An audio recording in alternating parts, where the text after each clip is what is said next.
Bonjour à tous, alors il est 15h01, je pense qu'il est temps de démarrer. Je me présente, je suis Romain Quina, je suis le responsable marketing de Nomios et on a la chance aujourd'hui d'accueillir Stormshield avec Stéphane Prévost. Si vous avez des questions techniques lors du webinaire, on a aussi la chance de notre côté, côté Nomios, d'avoir Adrien Aymar, qui est notre directeur technique de la partie publique UGAP. Bonjour à tous. Bonjour et bienvenue. Donc, j'ai démarré l'enregistrement. Vous aurez l'enregistrement un peu plus tard dans l'après-midi pour pouvoir le diffuser si vous souhaitez. Et vous avez une rubrique questions et réponses que vous pouvez utiliser. Et on sera très heureux de répondre à vos questions à l'issue du webinaire. Euh, Très bien. Donc Stéphane Prévost sera l'intervenant côté Stormshield. Et nous aurons du coup d'abord une petite introduction très rapide sur Nomios et sur l'état un peu du marché de la cybersécurité collectivité locale. Et puis je passerai la main à Stéphane. Vous pouvez y aller, ouais, Stéphane, je pense.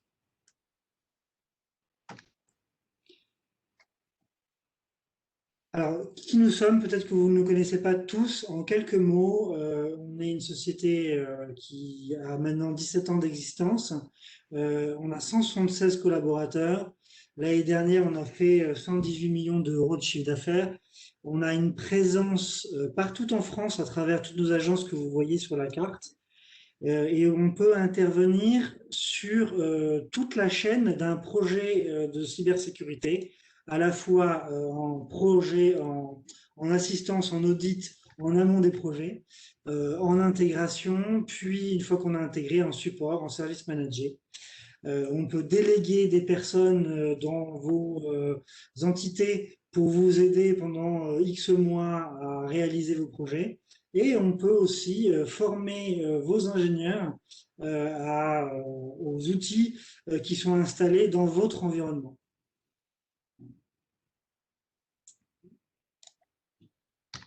Slide d'après. Alors, l'actualité, pourquoi nous avons pensé que c'était important de faire un webinar sur ce sujet de la sécurité dans le public, dans les collectivités locales, c'est que vous n'êtes pas sans savoir qu'il y a eu beaucoup d'actualités en 2020 avec le confinement et la Covid. Et les statistiques qui ont été relevées, notamment sur le portail cybermalveillance.gouv.fr, ont relevé 50% d'augmentation des déclarations de cyberattaques sur les collectivités locales. Donc le gouvernement a pris deux décisions. La première, en octobre 2020, c'est de publier un grand défi sur la cybersécurité. Je vous ai remis dans le lien vers le PDF qui donne un plan de marche pour comment sécuriser l'État français en général dans les prochaines années. En février 2021, il y a 15 jours, le gouvernement a annoncé un plan de stratégie nationale sur la cybersécurité de 1 milliard d'euros pour renforcer la cybersécurité et pour lancer des champions de start-up en France qui permettront de développer ce secteur pour la France. Je passe la main à Stéphane qui va rentrer plus dans le cœur du sujet. Voilà. Merci Romain. Et effectivement, on va parler maintenant de solutions de protection pour contrer cette menace grandissante. Avant de rentrer dans le vif du sujet, je vais présenter très rapidement Stormshield pour ceux qui ne nous connaissent pas. Donc, Stormshield, nous sommes un éditeur de solutions de cybersécurité français. Nous sommes une filiale à 100% d'Airbus, rattachée à la division Defense and Space. Et nous sommes le premier éditeur français annoncé pure player en cybersécurité, c'est-à-dire qu'on fait que ça, c'est notre métier. Donc on est spécialisé dans le domaine et on est classé premier au classement Truffle 100, donc qui est un indicateur de référence dans le domaine de l'édition de logiciels. Et donc, ils ne font pas que de l'édition de logiciels en cybersécurité, puisqu'ils couvrent l'ensemble des logiciels français.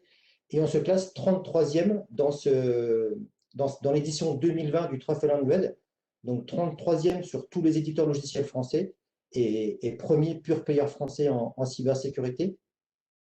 Et puis, on est également reconnu au niveau européen, puisque là, on est le premier éditeur européen de solutions de type firewall, reconnu dans le Magic Quadrant Gartner, donc qui fait référence dans le domaine. Donc, deux données qui montrent notre reconnaissance sur le marché en termes de cybersécurité et notre expertise dans le domaine. Alors, StormShield, en quelques chiffres, hein, donc, on est présent dans 40 pays dans le monde, avec des présences physiques, je dirais des locaux, essentiellement en Europe, en France, en Espagne, en Italie, en Allemagne et en Pologne. Il y en a également des bureaux au Moyen-Orient. StormShield, c'est plus de 300 collaborateurs avec un recrutement très actif, ce qui montre notre dynamisme dans le secteur. À titre d'exemple, l'année dernière, on a eu 160 postes ouverts sur l'ensemble de l'année 2020. Donc, c'est quand même assez remarquable, surtout compte tenu du contexte de cette année un petit peu particulière. StormShield, c'est un modèle de distribution qui s'appuie exclusivement sur des partenaires, dont Nomios fait partie. Donc, StormShield, c'est plus de 800 partenaires actifs à travers le monde. Et ces partenaires, ils nous permettent d'adresser plus de 15 000 clients à l'international, avec une bonne partie quand même en France. Donc après ces quelques chiffres, StormShield, qu'est-ce qu'on distribue, qu'est-ce qu'on fabrique en fait? Donc on a 3 lignes de produits. Une ligne de produits StormShield Network Security, sur laquelle on va se focaliser un petit peu aujourd'hui, donc je reviendrai un peu plus en détail juste après. Ensuite, on a une ligne de produits StormShield Endpoint Security qui vise à protéger les postes de travail, mais en profondeur. On va vraiment un peu plus loin qu'un antivirus, parce qu'aujourd'hui, on sait tous qu'un antivirus, ce n'est pas suffisant. Les cyberattaquants ont mis en place des moyens pour contourner justement ces moyens de protection. Et donc, StormShield Endpoint Security va venir être une réponse à ces attaques. On parle d'attaques avancées, persistantes avancées. On parle de ransomware. Donc, on va être capable avec StormShield Endpoint Security de répondre à ce type de menaces. Ensuite, une troisième ligne de produit qui est StormShield Data Security, où là, on va permettre de protéger vos données sensibles, qu'elles soient soit dans des fichiers, Word, PDF, Excel, etc., hein, des données financières dans Excel, des données de brevets dans Word, voilà, tout type de données qu'on va pouvoir échanger. Data Security permet de protéger la donnée avec du chiffrement. Donc la donnée, elle porte sa propre protection, ce qui fait qu'elle peut être déposée, je dirais, n'importe où, sur n'importe quel serveur, qu'il soit en interne, en externe, sur un code privé, un code public. Comme elle porte sa propre protection, on va être capable par exemple, de profiter de tous les plateformes collaboratives, et notamment grâce à une solution d'Agentless, où on va être capable de venir partager un document protégé sans que la personne n'ait à installer de solution sur son poste. Donc ça, c'est vraiment important pour conserver toute la chaîne de protection de bout en bout sur les données sensibles.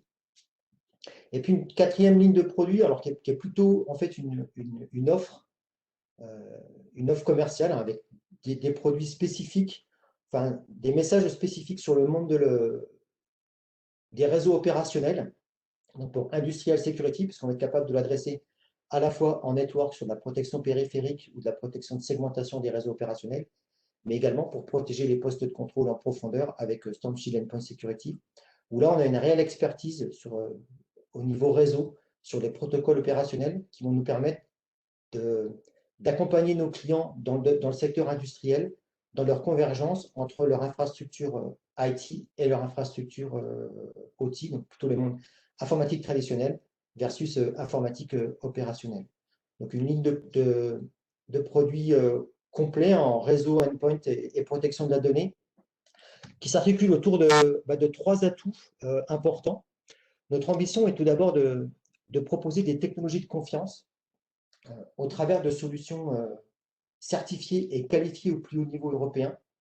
Donc cette démarche, elle s'inscrit dans un processus continu qui contribue à l'amélioration de la robustesse de nos produits. Ce qu'il faut noter ici, c'est que la qualification, elle est donnée par l'ANSSI, donc qui est l'Agence nationale pour la sécurité des systèmes d'information français, qui est un organisme français.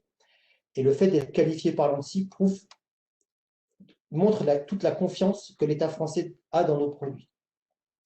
Donc, ce n'est pas notre seule ambition, parce qu'on a aussi notre ambition, c'est aussi de garantir un accompagnement de proximité, d'être au plus proche de nos clients, d'être à l'écoute de leurs besoins. Et pour ce faire, on s'appuie sur un réseau de partenaires qui sont eux aussi au plus proche de vous, comme Nomios. Et ça nous permet de vous apporter toute notre expertise en matière de cybersécurité. Ce qu'il faut savoir, c'est que dans nos valeurs, il y a une de nos valeurs qu'on nomme customer centric, donc qui montre toute l'importance qu'a le client dans notre travail au quotidien, et on est à votre écoute pour répondre à vos besoins. Donc voilà ce qu'on pouvait dire rapidement sur StormShield avant de rentrer dans le vif du sujet et de vous parler de la gamme de produits StormShield Network Security, donc qui est une gamme de protection des réseaux. Je vous propose de découvrir cette gamme au travers de 4 cas d'usage de protection de réseau. Dans un premier temps, on parlera de protection périphérique, donc protéger votre infrastructure de toutes les menaces externes, mais également de segmenter votre infrastructure en sous-réseaux pour isoler les actifs les plus sensibles, de manière à, par exemple, limiter la propagation d'une cyberattaque. Et ça permet également de mettre en place des contrôles de flux à destination de ces zones sensibles.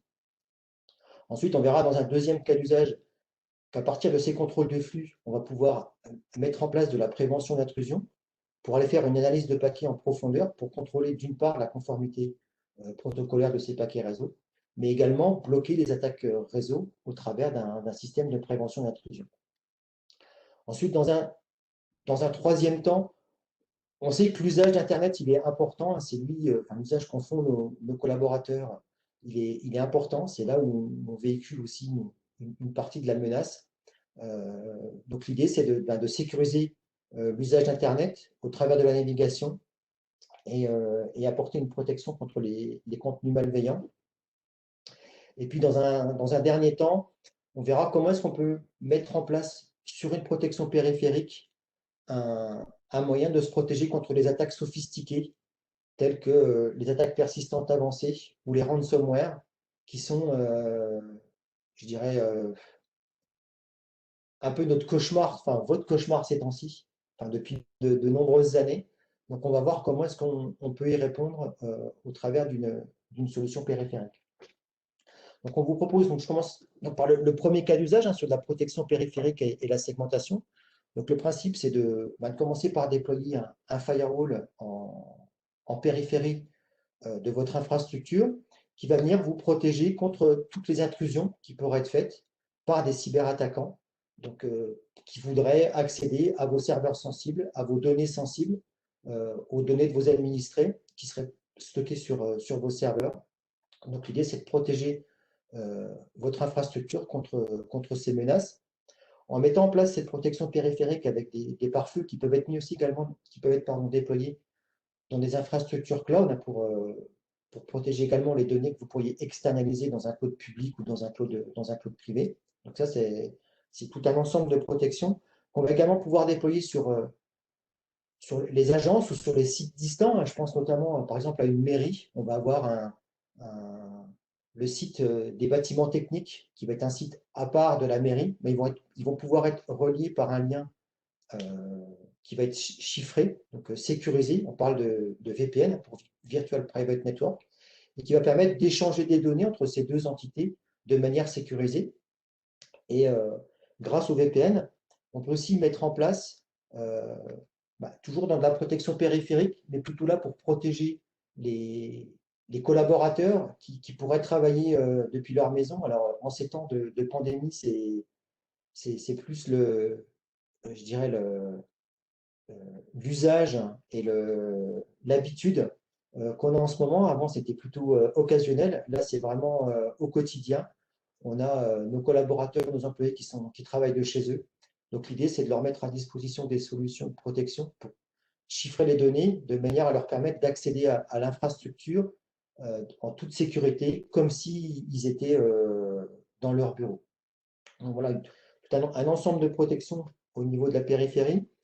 Pour illustrer la segmentation, donc le principe d'un firewall, c'est d'avoir plusieurs interfaces réseau qui vont venir permettre de mettre en place de la segmentation pour isoler les différentes sous-parties d'un réseau. On peut imaginer une partie notamment où on pourrait stocker les données propres aux administrés, potentiellement on peut stocker des données à caractère personnel, donc avec une forte sensibilité vis-à-vis du règlement général sur la protection des données personnelles.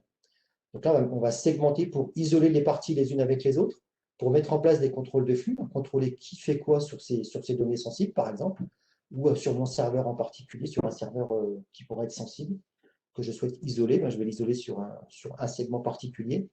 On peut aussi mettre en place de la segmentation au niveau du réseau Wi-Fi. Alors, le réseau Wi-Fi il est disponible sur des petites appliances qui vont surtout permettre de protéger des petites agences. Mais je l'ai illustré ici pour montrer le fait qu'on a des solutions qui permettent de gérer facilement l'accès à un réseau Wi-Fi. Donc, si vous mettez en place un réseau Wi-Fi et que vous voulez que les usagers puissent en profiter, ils pourront juste venir, par exemple, à l'accueil, récupérer un token qui sera déclaré sur le firewall pour permettre à ces usagers de naviguer en toute sécurité et vous de contrôler et de contrôler ce qu'ils font avec le lien Internet que vous mettez à leur disposition. Donc voilà, un ensemble de protections via du contrôle de flux, on parle de firewall. On a aussi des fonctionnalités qui vont permettre, par exemple, de contrôler les flux en provenance ou à destination de certains pays ayant une connotation malveillante. Je pense à la Corée du Nord, je pense à la Chine ou à la Russie. On va être aussi capable de mettre des contrôles de flux en se basant sur la réputation des adresses IP. Une adresse IP, à partir du moment où elle travaille dans un environnement malveillant, elle a elle a un score particulier en réputation. Et donc, on a une base qui est consolidée sur nos firewalls et qui nous permettent de bloquer automatiquement les flux en provenance de ces adresses IP. Donc, voilà ce qu'on peut dire en matière de protection périphérique et de segmentation. Donc, une fois qu'on a mis en place ces contrôles de flux, on va pouvoir mettre en place, je dirais, le deuxième cas d'usage, qui est la prévention d'intrusion. Alors, ce qu'il faut savoir avec les produits Storm-Shield, notamment la gamme Storm-Shield Network Security, c'est que la prévention d'intrusion, elle est mise par défaut. Quand vous créez une règle de filtrage pour autoriser un flux particulier vers un serveur ou vers une machine ou vers un réseau, par défaut, l'IPS est activé. Donc ça montre déjà la robustesse de ce moteur-là. Ça illustre aussi le fait que le fait d'activer le moteur, ça a une incidence moindre en termes de performance. Ce qu'il faut savoir, c'est quand on va activer un composant sur n'importe quelle machine, ça va consommer des ressources, donc ça a une incidence en termes de débit, sur le débit que va être capable de traiter le firewall. Donc nos solutions, elles ont pour particularité d'avoir le moins de dégradation en termes de performance quand on va activer l'IPS. C'est la raison pour laquelle on l'active par défaut sur les règles de filtrage. Donc cette activation du système de prévention, il va nous amener trois protections. La première, c'est une protection contre vis-à-vis de la conformité des protocoles. Ce qu'il faut savoir, c'est qu'un protocole il doit respecter un certain nombre de règles. Donc nous, on va vérifier que ces règles, elles sont respectées.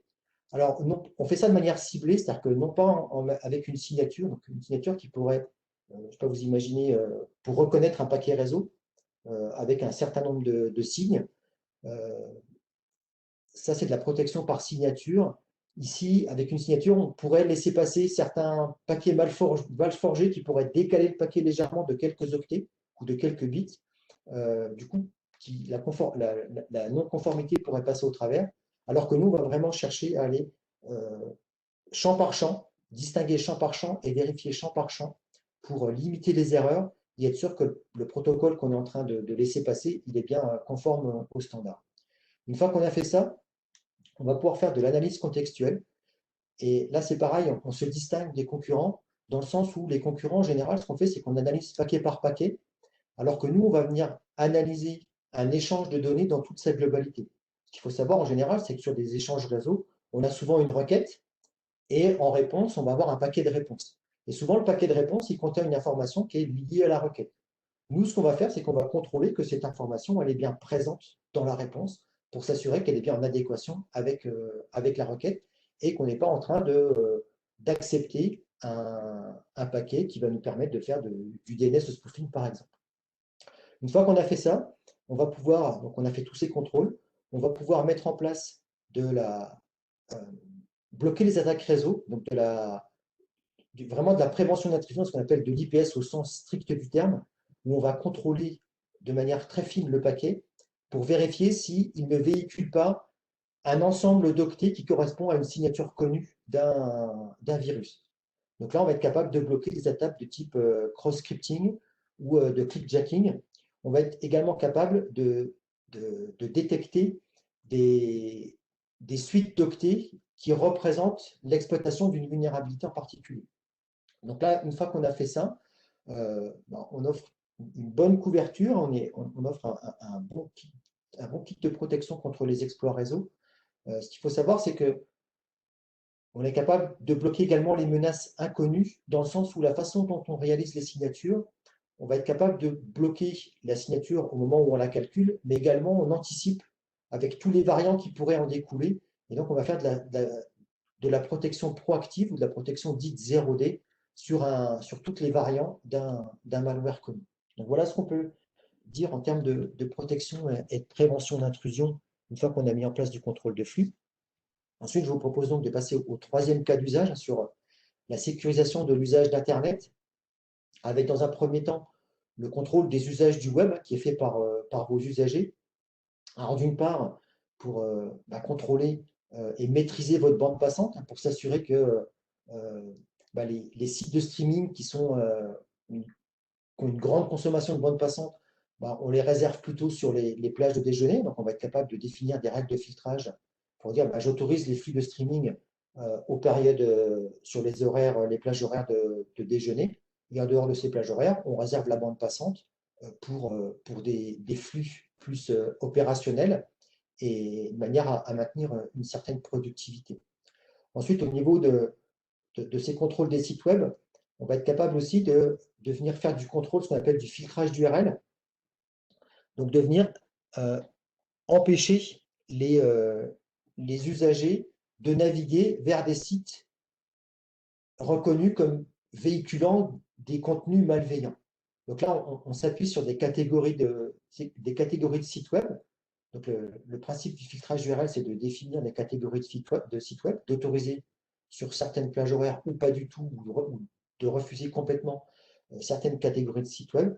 Et notamment, on va pouvoir refuser les catégories de sites web qui sont les plus malveillants, qui sont reconnus comme tels, comme pouvant véhiculer des contenus malveillants pouvant déclencher des cyberattaques au sein de votre infrastructure.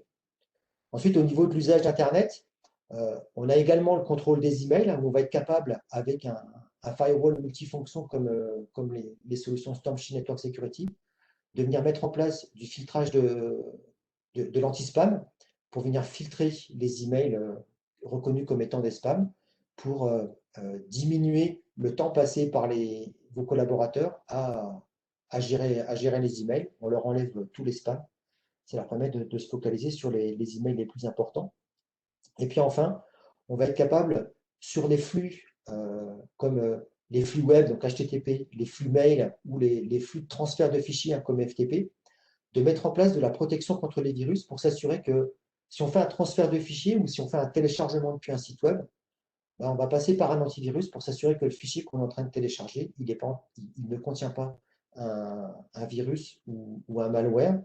Le fait de mettre en place ce type de protection en périphérie, ça vous garantit que la base de signature soit toujours à jour. Ce qu'il faut savoir, c'est que sur un antivirus, la force d'un antivirus traditionnel repose sur le fait que sa base de signature soit à jour, et donc elle repose souvent sur l'hygiène numérique des usagers, enfin des collaborateurs, qui doivent souvent dire je reporte, je ne fais pas ma mise à jour tout de suite, je suis en train de faire quelque chose, je suis en train de faire autre chose, et puis on reporte de jour en jour, et puis au final, la base de signature elle n'est plus à jour, et ça peut être une faille dans votre système. Donc là, avec un antivirus déployé en périphérie, ça rajoute un contrôle supplémentaire au niveau de la mise à jour de la base de signature. Ensuite, sur le quatrième cas d'usage, là, on va plutôt être sur un cas d'usage pour protéger contre les attaques sophistiquées, que sont notamment les attaques persistantes avancées, ou que sont les ransomware, où on se rend compte que les antivirus traditionnels sont complètement inefficaces. Donc là, le principe, Donc, on s'appuie déjà sur un antivirus avancé qui est déployé sur les solutions pour être sûr qu'on va avoir un bon niveau de protection au niveau périphérique. Ensuite, une fois qu'on a activé la solution BridgeFighter, cette solution BridgeFighter, elle va se décomposer en plusieurs étapes. Donc, dans un premier temps, on va faire une analyse dite statique. On va vérifier si le fichier qui est contenu dans le paquet réseau qu'on est en train d'analyser, le paquet web ou le paquet mail, si le fichier qu'on est en train d'analyser, il n'est pas déjà passé par une des machines qui hébergent BridgeFighter au sein de toutes les machines qui sont déployées à l'international. Et donc, si ce fichier est déjà passé par une solution BridgeFighter, il va être reconnu comme tel, notamment s'il est infecté, et donc on va le bloquer tout de suite au niveau de l'analyse statique grâce au hash du fichier. Ensuite, si le fichier est inconnu, on va le transmettre dans notre infrastructure cloud pour effectuer un ensemble d'analyses. Donc, tout d'abord, on va passer dans une analyse heuristique pour vérifier que le malware potentiel ne serait pas un variant d'une menace connue. Donc, ça, on va faire de l'analyse statistique. Si on passe à l'analyse statistique, on va passer sur une deuxième étape qu'on a découpée en deux, analyse dynamique, analyse comportementale. En fait, elle est faite par le même produit. Ce qu'on a fait, c'est qu'on a déployé StormShield Endpoint Security dans nos infrastructures cloud pour amener cette protection en profondeur et pour venir faire de l'analyse dynamique, donc au travers de réglages spécifiques sur les politiques de sécurité amenées par StormShield Endpoint Security, qu'on affine au quotidien en fonction de l'état de la menace. On va venir passer cette première analyse dynamique, et puis si ça passe pas, enfin si ça passe au travers, on va dire, si c'est toujours considéré comme sain. Donc là, on passe par de l'analyse comportementale où là, on va mesurer un certain nombre d'indicateurs dans une simulation d'une utilisation réelle pour détecter des indicateurs de compromission qui pourraient nous dire ah ben là, effectivement, c'est un fichier qui est corrompu. Et donc, du coup, s'il est détecté comme étant corrompu, il est bloqué à l'étape à laquelle il a été détecté. Et surtout, le hash du fichier est calculé et il est partagé avec l'ensemble des personnes qui ont déployé StormShield BridgeFighter chez eux de manière à partager cette information pour bloquer ce type de menace le plus rapidement possible. Donc voilà ce qu'on pouvait dire au niveau de ces 4 cas d'usage. Je vais terminer maintenant par nos points forts, parce que des solutions de protection réseau, on parlait au début, le titre du webinaire, c'est comment bien choisir ces solutions de protection réseau, enfin ces solutions de sécurité. En l'occurrence, on parle de solutions de protection réseau. Donc nos atouts, nos points forts, ce qui nous différencie de la concurrence, c'est tout d'abord notre IPS, notre système de prévention d'intrusion qui est stateful, qui fait de l'analyse contextuelle. Donc, on est les seuls à le faire sur le marché. On en a parlé durant le cas d'usage numéro 2. Ensuite, on se différencie au niveau de l'intégration réseau, où la richesse de fonctionnalités réseau, que sont les modes, au niveau du routage, on parle de mode transparent et de mode routé. On a la plus grande richesse du marché, ce qui nous garantit une grande fiabilité, une grande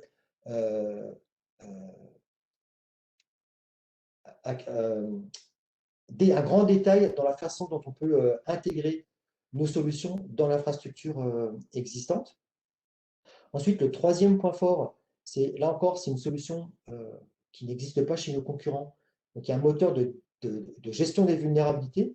Donc, au travers des paquets réseau qui traversent le firewall, on va détecter des applications et on va coupler ça à une base de données de vulnérabilité. Et si l'application a fait partie de cette base de données, ça veut dire qu'elle est vulnérable. Et donc, on va remonter cette information dans des rapports, dans des tableaux de bord qui vont vous permettre de mettre en place un suivi continu des vulnérabilités. On est sur ce qu'on appelle un scanner passif. C'est-à-dire qu'on scanne tout ce qui passe sur le réseau. On n'a pas à déployer ou à programmer de sessions de scanner pour scanner l'ensemble d'une infrastructure qui peut potentiellement dégrader les services, dégrader les serveurs. En général, quand on lance un scan sur des serveurs, les serveurs répondent au scan et ils ne répondent pas aux services ce pourquoi ils sont faits. Donc, le fait de passer par un scanner passif, on se pallie à cette problématique. Et surtout, on a un suivi, je dirais, quotidien des vulnérabilités qui sont véhiculées sur votre réseau. Donc, un point fort sur la gestion des vulnérabilités au travers d'une option qui s'appelle StormShield Vulnerability Manager. Ensuite, le quatrième point fort, c'est notre interface graphique, une interface intuitive, où par exemple, on est les seuls à avoir une politique de sécurité qui présente l'ensemble des moyens de protection qui sont déployés pour protéger votre infrastructure. En un seul coup d'œil, sur un seul panneau, on va être capable de voir donc, les règles de filtrage, ça c'est bien sûr c'est l'essentiel, mais surtout quel niveau de protection on a mis en place. Est-ce qu'on a mis en place de l'antivirus? Est-ce qu'on a mis en place du filtrage d'URL? Est-ce qu'on a mis en place de l'IPS? Est-ce que les bases d'adresses IP à mauvaise réputation sont bien activées? Est-ce que les flux à destination ou en provenance des États assimilés à des pouvant déclencher des cyberattaques font bien partie de la politique de sécurité? Tout ça en un seul clin d'œil, on va pouvoir le visualiser sur ce panneau. Et enfin, le dernier point, j'en ai parlé au niveau de nos atouts, ça fait partie de notre ADN, le fait de vous proposer des solutions de confiance. On parle ici de produits qualifiés, je tiens à préciser la différence qu'il y a entre qualifié et certifié. On n'a pas le même degré de satisfaction, le même degré d'exigence. La différence, elle est à deux endroits. La première, c'est quand on fait certifier, c'est l'éditeur qui choisit la cible qu'il veut faire certifier. Donc, s'il veut faire certifier qu'un tout petit bout de code, il a le droit de le faire. Alors que nous, quand on fait qualifier nos produits, c'est l'ANSSI, donc en gros, c'est l'État français qui décide du périmètre de sécurité, donc des modules qui doivent faire partie de cette certification, de cette qualification. Donc ça, c'est le premier point qui est assez important. Et le deuxième point, alors là, qui est encore, je dirais, qui est plus important pour nous en termes de processus parce que c'est assez long. En fait, une fois qu'on a passé cette certification, on passe dans ce qu'on appelle un processus de revue de code qui va amener notamment l'État à vérifier si le produit qualifié ne contient pas de backdoor. Donc, en l'occurrence, nos produits ne contiennent pas ce type de menace ou ce type de porte dérobée qu'on pourrait mettre en place dans votre infrastructure, que vous pourriez mettre en place dans votre infrastructure. Donc ça, c'est un point fort entre bien différencier les produits qualifiés des produits certifiés. Et puis, en déployant des solutions de confiance, déjà, dans certains cas, notamment si vous avez des infrastructures qui doivent répondre aux exigences telles que la loi de programmation militaire ou le règlement général de sécurité ou encore la loi interministérielle 901 avec les zones ZRR où vous êtes obligé de déployer des solutions qualifiées pour protéger les réseaux dits à diffusion restreinte. Donc ça, c'est des produits qualifiés qui doivent être déployés. Mais aussi quand vous devez suivre ou du moins homologuer votre PSSIE dans le cadre d'une collectivité, d'une administration gouvernementale. Vous devez faire homologuer votre système d'information. Ce qu'il faut savoir, c'est que quand vous déployez un produit qualifié, ça vous simplifie cette procédure d'homologation puisque les produits qualifiés sont reconnus par l'État. Donc, il simplifie les procédures d'homologation de votre système d'information dans le cadre de la PSSIE. Voilà, j'en ai terminé avec la présentation des produits Stormshield Network Security. Donc, je vais passer la main à Romain qui va conclure ce webinaire. Merci Stéphane. Vous n'hésitez pas à poser des questions dans la rubrique questions et réponses. On est déjà un tout petit peu en retard, donc je vais essayer d'aller très vite. Sachez que les produits Storm Shield font partie du marché de la cybersécurité qui a débuté en 2019 à l'UGAP, dont Nomios est le titulaire. Alors, je suis pas sûr que les références soient extrêmement à jour, mais l'idée de ce slide-là, c'est de vous dire que pour un seul et même OS, tous ces produits-là sont disponibles en fonction de vos besoins industriels ou de bande passante. Ils sont disponibles avec les mêmes capacités d'administration et le même OS validé par l'ANSSI sur l'ensemble des produits qui sont disponibles à l'UGAP, au marché de l'UGAP. Tu peux passer. Le marché de l'UGAP, c'est aussi, tu peux ouvrir le slide en entier. Le marché de l'UGAP, c'est aussi un marché d'assistance technique. En quelques mots, nous sommes capables, en amont de vos projets, de faire du conseil avec des études et des POC, des Proof of Concept. On est capable de vous intégrer le matériel à distance ou sur place. Donc, à distance, on le fera dans nos locaux, puis on vous enverra le matériel selon vos besoins personnalisés. Et ensuite, une fois que c'est en place, on ne vous lâche pas dans la nature. On est capable de vous aider au point de vue support technique et maintenance. vos incidents ou vos défaillances matérielles.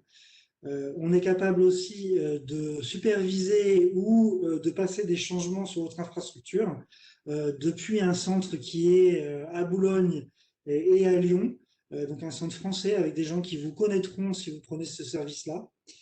Euh, et deux derniers volets, on peut aussi vous accompagner sur de la gestion de projet, sur du déploiement quand vous avez des projets un peu compliqués, multi-sites par exemple.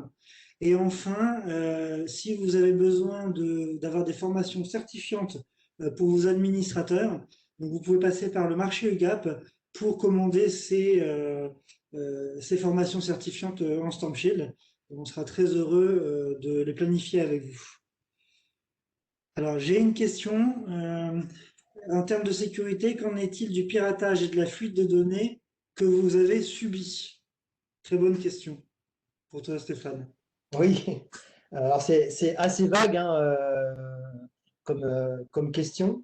Euh, on n'a pas détecté vraiment de compromission sur les éléments sensibles de notre code source. Hein. Ce qu'il faut savoir déjà, c'est que une partie de notre code source est basée sur FreeBSD, donc qui est un logiciel, enfin qui est un système d'exploitation qui est accessible sur Internet.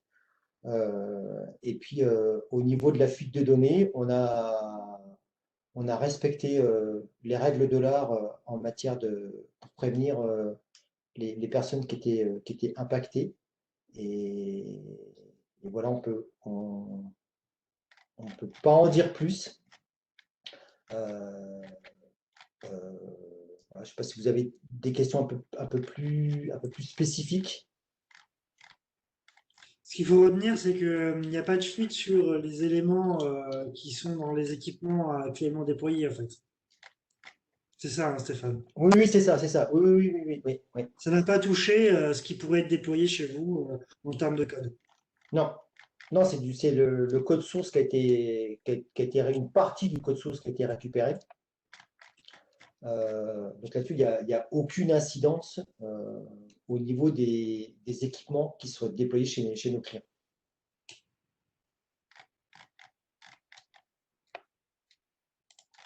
Alors pour l'instant, j'ai pas d'autres questions. N'hésitez pas, on peut encore attendre quelques minutes. Je profite pendant que les questions éventuellement arrivent. Je vous rappelle que nous avons enregistré le webinaire. Donc, je vous l'enverrai par email ainsi que les slides qui ont été déroulés. Et après, les équipes de Nomios dédiées au marché public et l'UGAP, dont Adrien fait partie, seront très heureux de répondre à toutes vos questions. Donc n'hésitez pas après ce webinaire à m'envoyer des questions si il y en a qui subsistent. Et je les ferai suivre à Adrien. J'y répondrai avec plaisir.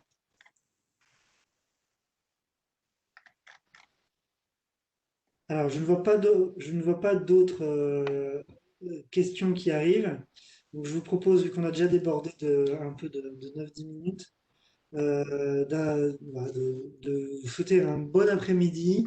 Et une fois de plus, n'hésitez pas à nous solliciter pour répondre à toutes les questions et à vous aider à sécuriser l'État français, tous ensemble. Merci pour votre attention. Au revoir. Merci à tous. Bonne fin de journée. Bonne fin de journée.